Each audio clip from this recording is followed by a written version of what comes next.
Good evening, everyone, and happy Game 162 day to all who celebrate.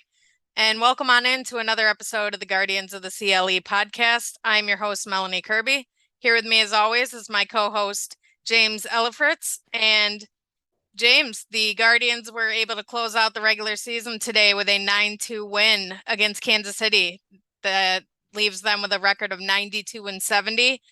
They ended up winning the division by 10 plus games, which is just incredible. And I mean, they look playoff ready. Are you playoff ready? I'm playoff ready. In fact, I think what I'm going to do is I'm going to show you what came in the mail today. So I know, Yes, didn't you get your sweatshirt this week? Your I hoodie? did. And I just saw the social media account today said rock the red, and all their playoff gear is blue, except like one hoodie and one t-shirt. And I, of Well, course, have the blue stuff. so I called 2 days ago, called the team shop. I wanted to order the AL Central championship pennant. And so today, and I don't know if the camera's going to go pick up on this. I get home, my kids already got home from school, and they pulled this off the porch. Okay, what did I say? I bought a pennant, right? Look at this thing. Can you see it? No. It's absolutely a huge box. Is it Huge not what you box. thought? Literally, you could have Stephen Kwan could have been shipped in this box. And all it is that pennant? And all it is the pennant. So my advice to the Cleveland Guardians team shop, don't be overspending on your shipping cost and ship things appropriately and save that money to pay Ahmed Rosario. Oh, and speaking of Ahmed Rosario, his best friend, Jose Ramirez, we've all been, come on, Jose, heat up, heat up. If you could just go into the playoffs hot. Well, Jose is going into the playoffs hot. He went 4 for 5 today, and he didn't get home run number 30, so he finishes with 29. But he did get a double, and he finished the year leading the American League in doubles with, I believe, 44. So look out, Tampa Bay. I was looking through, well, I'll get to that in a second, but Trevor Stephan, Eli Morgan both pitched clean innings in relief of Savali. Good to see them. Stephan's been struggling, um, getting command of that splitter, so I'm glad he's back on track a little bit. And I'll tell you what, Aaron Savali looks ready to start game one of the ALDS. His curveball was filthy once again. He's all the way back. I have no concerns about him whatsoever. Nailers and Oscar Gonzalez had 2 hits apiece. Will Brennan as well. I mean, this offense was going first to third all day. They All looked, year. yeah, they look playoff ready. That they're not taking their foot off the gas. I rescind my statement from the other day that I'm worried that they clinched too early. And I was looking on the small fragment that there is of Tampa Bay Rays Twitter. There's not many of them. I think they're all old and retired. Um, but they claim they were tanking to face Cleveland. That's what they've convinced themselves of. That they just tanked the last week. They weren't serious. They wanted to face Cleveland the whole time, which I think is comical. It's hilarious. Their offense has been hot garbage lately. But apparently they were tanking to face us. So I'm looking forward to this weekend. As we all know, I'm going to be there on Saturday. And those start times, obviously we got screwed with the noon time slots Friday and Saturday. If necessary, Sunday, it'll be at 4 o'clock. I can't say that I'm surprised. Um, Obviously, with the smaller market, Tampa Bay and Cleveland, it was going to be an early game. I mean, I see a lot of people complaining about it, which I know it sucks. It's a work day on Friday. MLB really just fumbled the bag with this scheduling for the wild card. They're never going to be able to compete with football at any level, in my opinion. So I think it's silly to squeeze 4 wild card series into one weekend packed with football. But this is the outcome we get. Obviously, someone was going to get that crappy time slot at noon. But I mean, if people bought those tickets for Friday, you had to have had kind of a thought that it was going to be a day game. What are your thoughts on this time stuff? I know you got to work, James. Yeah, I know that's the hard part. I think where there's a will, there's a way. Everybody somehow, some way is going to be streaming off their phone if they're at work or in The my city should shut situation. down. It should just Yeah, shut down half a day on Friday. Let's go, Justin Bibb. Make it happen. Half a day. Hey, that sounds great to Win me. the I people love it. over. I mean, Yeah. downtown will be a mess anyways, like with a playoff game. And then all the offices downtown. I mean, it's a logistical nightmare. Kind of I don't know, I have a feeling that team from the Northwest, Seattle, they get the 4 o'clock game, but it's a 1 o'clock local start.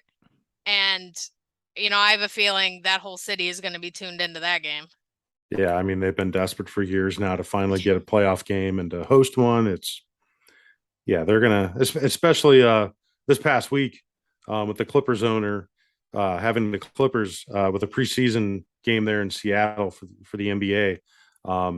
He had a great speech to the city of Seattle, really hyping them up about that city and what a sports town they are. And he's originally from there, Steve Ballmer, and it's probably one of the better sports towns in the West Coast that I would really like to go to and go to Yeah. Safeco Field. But Yeah, I've had the same thoughts. That ballpark it looks massive and it just looks so beautiful there. I actually have family in Spokane, Washington. The Northwest is definitely one of those places I'd like to take a trip up to. Happy for the people of Seattle overall. Um, but we'll see. We'll see. They got a tough matchup heading over the border to Canada. I know there's no vaccine requirements anymore. I don't know what their team's status was anyways, but that should be a really good series. But as far as ours goes, as I'm sure we all know by now, it's official. We will be hosting Tampa Bay this weekend. We just won 2 out of 3 against them at Progressive Field last week. We also took 2 out of 3 from them at the Trop at the end of July. One of those wins in Tampa Bay was against Shane McClanahan, who's going to be their game 1 starter. The only thing that I posted a poll on the podcast page the other day, and about 75% of the, 100 something people that voted on it wanted Tampa Bay as opposed to Seattle. I've kind of went back and forth. I mean, there's no really easy matchup once you get to the playoffs, James, but it's something about all those lefties that Kevin Cash can throw at us that concerns me just a tad bit. I mean, you got Josh Naylor hitting in the 170s against lefties. He's pretty much unplayable against them at this point. And then Owen Miller, who's the backup first baseman, I know he cranked a homer off a lefty last night, which made me really shut my mouth. He's only hitting like 211 or something against lefties on the year. So as we know, we've seen it all year. Lefties can cause some matchup issues for this team. Again, we played well against McClanahan down in Florida. But I think it's going to be like an all-time phenomenal chess match between Kevin Cash and Tito. Kevin Cash played under Tito. yep, He's studied under manage. Tito. Yep, He's going to know his next move. Tito's going to know his next move. It's going to be like a constant battle, just a mental stamina. And I think it might be the best series. yeah, there'll be a lot of respect between both managers for sure. And then Tampa has some guys that I don't know if it's a lot, but I'm Randy. Oh shoot, Rosarina. Rosarina. Yep. Got hot in the playoffs. Not last year, I think it was the year before, but um, they got some guys that with Franco and that if they get hot, we're definitely gonna have a challenge.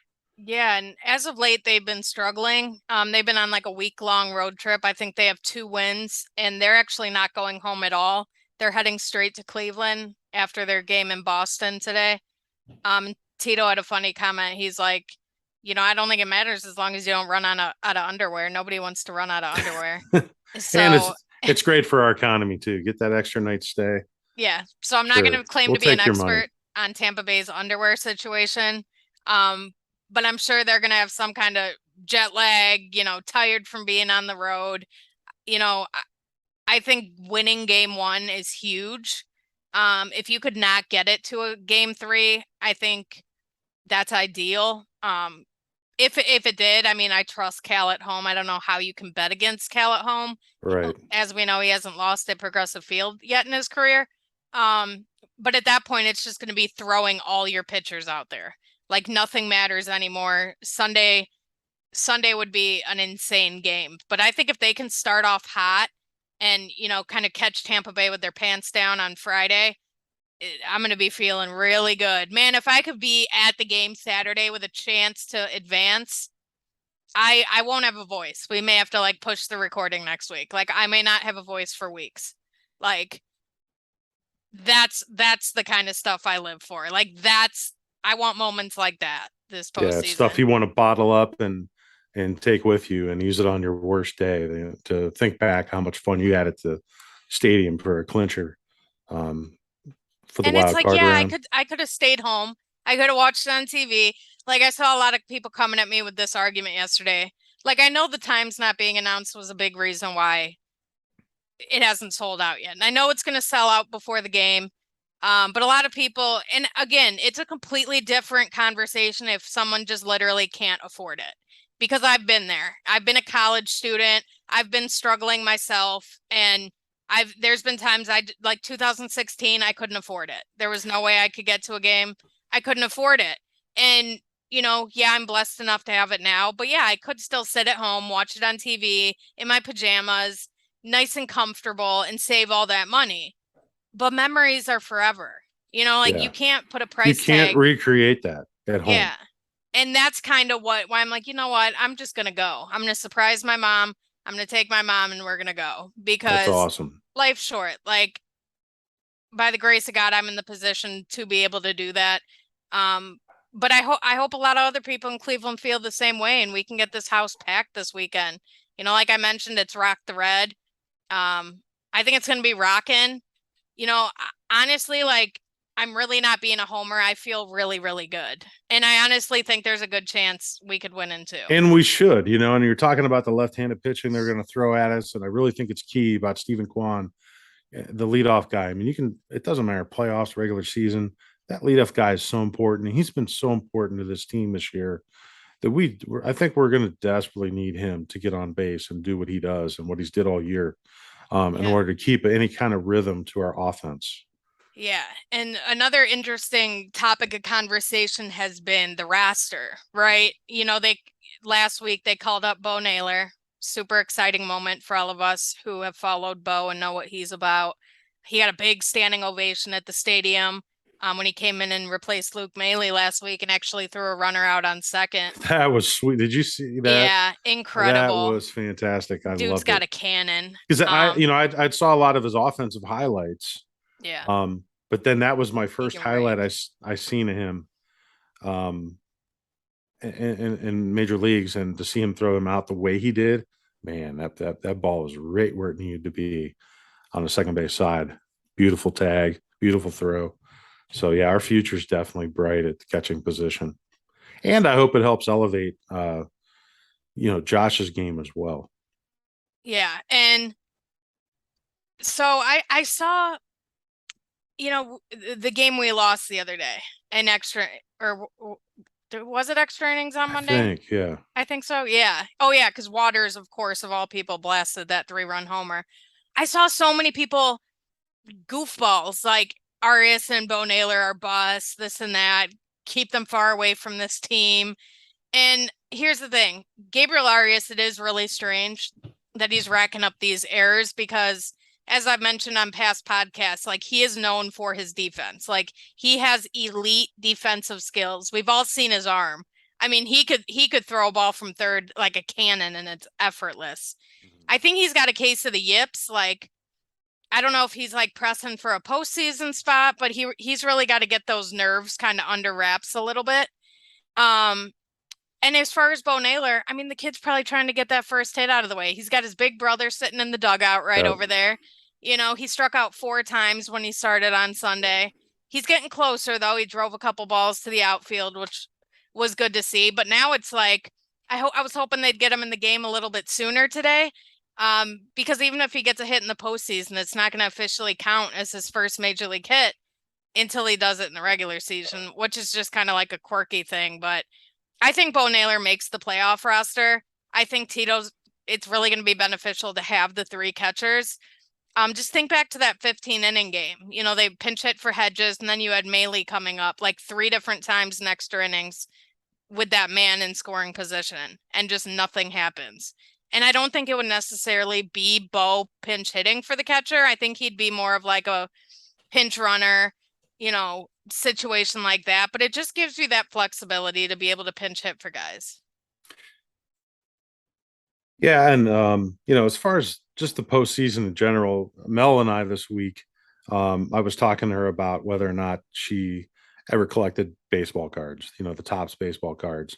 And one of the things I came across, even it was back in 2016, is that throughout the playoffs, and it's throughout the regular season as well, but especially the playoffs, Mel, what I was trying to tell you was that if there's a special event for game one, if somebody hits a game winning walk off home run or whatever, they make a specific card just for that event.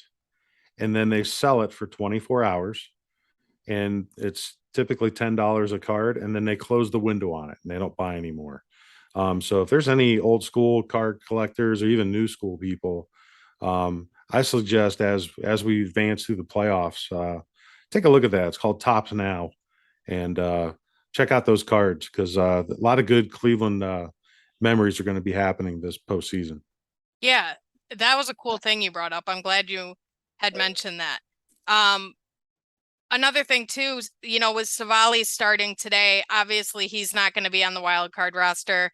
They had mentioned that they didn't want him coming out of the bullpen, just the way he prepares. He's kind of like robotic, which isn't a bad thing. It's just how he is. Um, he's going to sit out the wild card round, which is probably good. Let him continue to build himself back up. Like I mentioned, he could be ready to go for game one if needed. It's probably more likely Plesac makes the roster as kind of a multiple inning guy along with Cody Morris. Plesac came on for an inning of relief in last night's win and was pretty dominant. I think it took him like 7 pitches. He's just so athletic and gets so amped up. That might even be the role for him moving forward. Which again wouldn't be such a bad thing, but Yeah, we got to find something to get value out of him for sure. yeah, exactly, because something's got to change, if he's going to stay on this team, all the way around. But yeah, it's going to be really interesting to see when that roster comes out. Does Benson? I know we haven't seen him in ages. Like we got a Bolo out on him, but that's a valuable defensive replacement. If needed. God forbid something happens to one of the outfield guys, or you want to get Oscar out of there late in the game.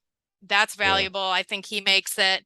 But do they call back like a Tyler Freeman instead of Gabriel Arias? Like, can you really trust Gabriel Arias right now? With him, struggling with whatever mental stuff he's got going on. So it's going to be Yeah. interesting to see because Tyler Freeman is on the taxi squad. He could be called back. And he'd be postseason eligible. Everything would be fine. And, for anybody asking, Will Brennan is going to be eligible for the postseason due to the fact that Anthony Gose is on the 60-day IL. So even though Will Brennan was not on the 40-man roster before September 1st, he will be eligible, replacing Anthony Gose. And again, they're going to do something similar for Bo Naylor. It really just takes another guy on the 40-man to be like, my knee hurts, or I can't move my arm, and then it takes a doctor to sign off on it, and it can get Bo on that roster as well. Yeah, it's exciting in the postseason because you think that some of these guys that are a little bit farther down the roster, that are non-starters, whether or not they're going to make that impact or not. But every postseason, it only takes that one guy in the one spot to make a name for himself, and it could be Right. for the rest of his life. If he comes up in that big moment and makes a big play, whether it's at the plate or defensively or on the mound. And I really look forward to that. That's what's fun. Yeah. I so much enjoy that anybody can just come up there and be a hero on any given night. Yeah.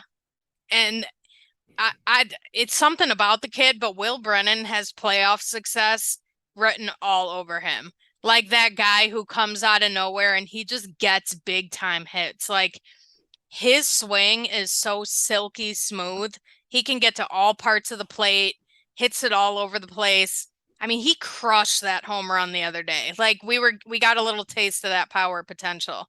Like he's literally like Stephen Kwan, just slower and like not quite as like made in a lab, but like he's like a step below Stephen Kwan.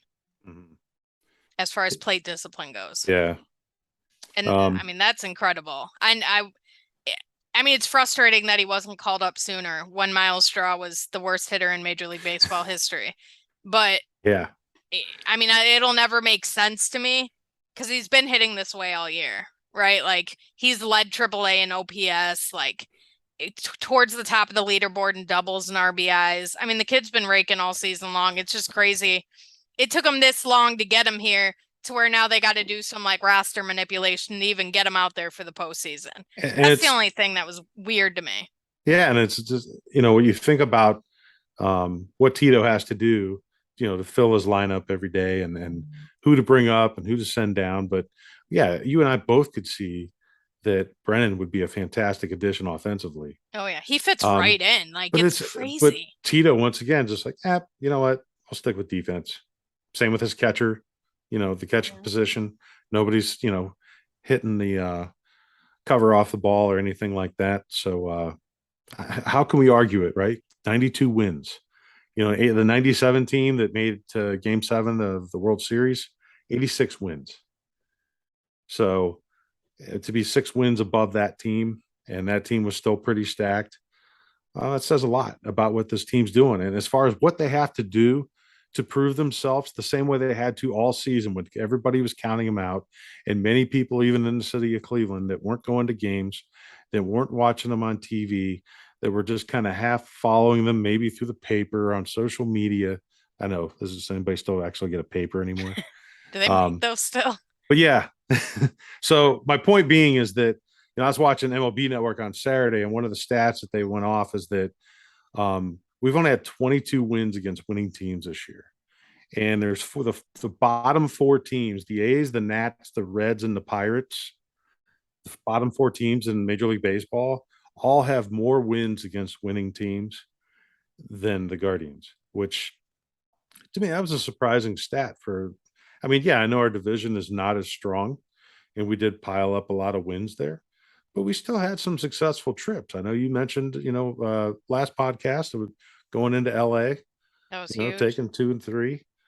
So I really think that once again, we're back under it because the stats are not saying that we're going to do well, but we have the heart, we have the leadership from our coaching staff, and we have the talent to go far. And we got to win 13 games against winning teams to win the World Series. And the question is going to be, can we do it? And I think we would match up well against the Yankees, get past the Rays. I They've really been do. exposed big time Yeah, in from the pitching second half. staff, we Yep, definitely can outpitch them. absolutely. And you mentioned like that they have the heart and like can they win 13 against winning teams? And I listened to a segment on MLB Central probably about a week ago, and Mark DeRosa really just hammered home what I've been saying, and that's a team that is this hard to strike out really matches up well in October. I mean, think of teams like the Astros, like with Verlander and you know all those guys they got over there. Valdez and Valdez, yeah, yeah, I don't know why his name was escaping me. I mean, all those guys, and McCullers just came back from injury. They might pitch him out of the bullpen. Lopez, all these guys they have, they rely on strikeouts. Their pitching staff is high strikeout guys, and when our batters drive people crazy, they drive opposing pitchers nuts because they'll foul off tough pitches, they lay off the close ones, and they really make you work. And it's the same with how they put pressure on a defense. Like I go back to in Texas, like there was a dribbler up the third baseline that scored 2 runs because the guy at third's rushing, trying to get the guy at home, throws it away. The catcher throws it away down to third, another guy scores. And when you just simply put the ball in play and you run your ass off down the line and you just run hard out of the box, which Tito has trained these guys so well. They all run the bases so well. You go first to third. You go second to third on a sac fly. All these little you score things. multiple times from Exactly. second base on a pass ball. Absolutely. What was Like that in Ernie a week? Clement won us a game scoring from second base. These guys turn the Jets on and they don't stop running. And that's, I think, you know, they're not going to make those mistakes. I don't think that they're not going to beat themselves. That other team is going to have to play perfect baseball, and they're going to have to just simply beat you. Right. And I think that's what makes this team so special. And they have the pitching, they have those top three guys. And I am super confident, as with Savali in our fourth spot right now. You got the best closer in baseball, and it built its way down from there. A bullpen that wasn't expected to do nothing has had guys like Karinchak and Stefan, and Sam Henches has been incredible. And that's the kind of things that's going to make this team a tough out. And I really think that they can make a deep run. But real quick, I pulled up my preseason predictions from the episode we had as the Guardians were leaving spring training. And I either really, really hit on them or I really missed. There was no in between. I'm going to read them really quick and we'll just kind of discuss them for a minute. I had their record at 85 and 77. And I thought I was being optimistic. I was 7 off, which I am not mad about. Nope. All stars, I had Jose Ramirez, Aaron Savali, and Emmanuel Clase. I was close. We had Ramirez and Clase there, just missed Jimenez. And yeah, I wouldn't have had Jimenez either. No, I was down on him. I'm not gonna lie. I'm not. With how bad he was last year, I didn't know how quickly he could turn it around, and I'm so proud that kid proved me wrong. Yeah. I said they'd earn a wild card spot. They ended up winning the division. Of course, it depends on health because we had such bad luck with injuries to our pitching last year. And I said this team under Tito just finds ways to win. He's very good at putting the pieces together with young teams and getting the most out of each guy. And again, I think this may be his best job yet, doing exactly that, just getting the most out of each guy. He's had all these call-ups, 17 guys make their debuts. And for the most part, he's found a way to mix and match all of them, to keep them relevant and keep them on their feet and keep them warm. And that's been a big reason for our success this year, obviously. And Mel, it's actually a tribute to the Lake County Captains, the Rubber Ducks, Columbus Clippers, and with their player development that's prepared these guys all the way up through to be, once they hit the MLB, get on that roster and get some playing time, that they're going to be mentally and physically prepared. And yeah, you always have the nerves, but yeah, Tito has definitely helped manage that with these guys. It's special. We have a special manager. Yeah. I also said Franmil will hit 40 plus home runs. You could have skipped that. I would have definitely been okay with that. Yeah. Quan and Arias will be competing for Rookie of the Year. Obviously, Arias didn't get the run up here that I thought he might, but Stephen Kwan's right there. He'll finish top 3. Straw will be a 30-30 guy. As we know, he was one of the worst in the history of the game for most of the season. He's picked it up the last month or so. So yes, he has. Let's hope he rides that on into the postseason. Bieber or Savali will finish top 5 Cy Young. Obviously, Savali had a lot of injuries this year, but Bieber might be top 5. I mean, Bieber's had a hell of a second half, even with the drop in velocity. Mm-hmm. Class A top 5 in saves. He's leading the league right now. And I said they'd make a move at the deadline to add an impactful bat. They did. They got rid of Reyes. Yeah, they got rid of Reyes. And they brought up a guy, what was it, Gonzalez at that time? Yeah, we got Ogon, Brennan. So there's your big bat. Yeah. There's your impactful bat. I didn't say how we'd get it. That's exactly right. It does not, I'm looking at it right now. It does not say we traded. Yeah. I left myself some wiggle room with that. There you go. Remember that for next year too. Yeah. Before I turn it over to James, just real quick, Stephen Kwan was once again named AL Rookie of the Month for the month of September, and Emmanuel Clase was named Reliever of the Month yet again, and I think his teammate Sam Henches was snubbed. Yeah, because he was unstoppable in September. It's phenomenal.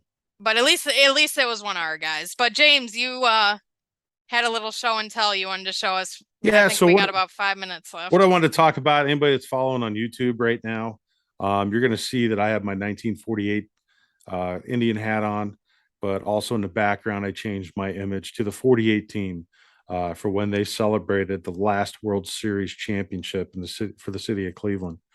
And it's always good to think back and remember those memories. For the almost none of us were alive, right? But it's important to remember the history and where we came from and respect it, especially this time of season. One thing I want to touch on is that my great aunt, her name was Marilyn.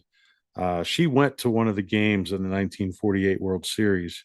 Her mom took her, and I don't recall which game it was because she was unable to remember. But one thing I remember growing up seeing in her house was a picture of the 48 team that said American League champions on it. And it was just in like one of those, those gold frames, Mel, that are you could peel off the top and the two sides, pop them out, and then it has just like a clear plastic, really cheap frame. And she used to Hmm. have it on their house in their house, and I'd look at it, I was like, wow, that thing's awesome. Well, later on, she had another bout with breast cancer, and she came down to our house for one of our kids' birthday parties, and she brought this to me. And for me, it meant the world to me because it was something that was within my family. It meant a lot to her to have something like that hanging up in their house for all those years that I remember. And I don't even know if I can show this on my camera Mm, if it comes up at all. Mel, can you see any of it? no, Yeah, but it's it's a those night. virtual backgrounds. So, yep, and it's a picture of the 48 team from the Cleveland Press. And what's really special about it is the fact that on the back of it, the story goes that when my aunt went to the game, after the game, there was a room that the team was signing autographs in. And she happened to have this pullout. It's cardboard pullout from the Cleveland Press with her. And her mom encouraged her and had to kind of nudge her a little bit and say, hey, go in and get some autographs. So she took it in there and she got it signed. And on the back of it, there's 17 autographs. So some of them are in pencil, some of them are in red pencil, but the three big ones on there are Larry Doby, Satchel Paige, and Bob Lemon. Wow. Those are three of them on there, but also Bill Veeck, the owner, is on there. Gene Bearden's on there. And so, what was really cool that my wife did for me for one of my birthday presents is she took this and got it matted and framed. But the most important thing that I wanted was to make sure it was glass on both sides because I never wanted to take it out. And I always wanted to be able to turn it and be able to see all these signatures because to me, That that's is a cool. it's a absolute one of a kind. And for it to be in my family and to be thankful enough that my aunt thought of me because she knows what a Cleveland fan, Indians and Guardians now fan I am, and how much I love the city of Cleveland, going to the games, what it means to me, just like you've expressed about how much fun to be in that atmosphere of a playoff atmosphere. That means a lot, especially after what Yeah. we went through with COVID. As a planet, let alone a country, or the state of Ohio, or the city of Cleveland, not Yeah. being able to attend these games. Every time I can go to a playoff game, for me, it's so memorable, and it's about what's on the field for sure, but it's about the community of being there with our fellow fans and watching them enjoy themselves. And like you said, you pay It's your hard-earned priceless. money to get there and pay for your ticket. I think the cheapest seats for the games for this series were $65, which is still not cheap, Right. right? Now maybe if you look at the Major League Baseball, it's one of the cheaper tickets, but bottom line is I'm focused on winning a championship for the city of Cleveland. Don't give up no matter what. We're playing with house money. We're not supposed to be here. Nobody had us here. And I just want us to absolutely show up every week, every game, every inning, and just keep playing Guardians baseball the way we've been doing it all season. And I think we're going to be happy with the results. Couldn't have said it better myself. Um, as we know, Friday at noon, game one kicks off. We lead off all the playoffs. We could go up 1-0 before any other team does. Um, it's been a hell of a ride. I can't express how much fun this season has been. And what do you say we keep on winning? For all you who are able or have tickets, I'll be down at the ballpark on Saturday. Let's get down there and support our guys, rock the red. and be loud. Let's be loud. Let's rock Progressive Field, and we'll see you again next Wednesday. And I really hope we're talking about the ALDS previewing the Yankees. So with that being said, everybody stay safe, stay healthy, and let's go freaking Guardians. And thank you to all our followers and sponsors. We appreciate you very much to be able to have the opportunity to reach out to all of our Guardian fans like this. Yeah. And go Thank to you. BelieveLandMediaLLC.com for all our podcasts and written content. See ya.